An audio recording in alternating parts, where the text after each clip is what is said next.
High বন্ধুরা, তোমরা কি করছো? আমি তো এই যে দাঁড়িয়ে আছি। এই দেখো, দেখতে পাচ্ছ?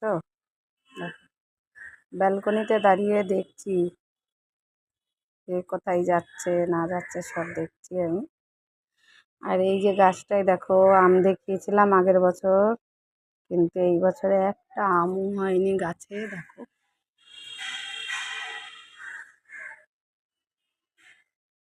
একটা বল আসেনি এইবার, একটা বলও আসেনি একটা ডালে।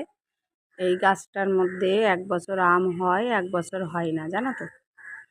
তাই এই জন্যই দাঁড়ায় দাঁড়ায় দেখছিলাম, যে দেখি সব গাছে দেখছি বোল এসছে, আর আমাদের এই গাছে বোল আসেনি। দেখছিলাম দাঁড়িয়ে দাঁড়িয়ে। ওই দেখো গাড়ি।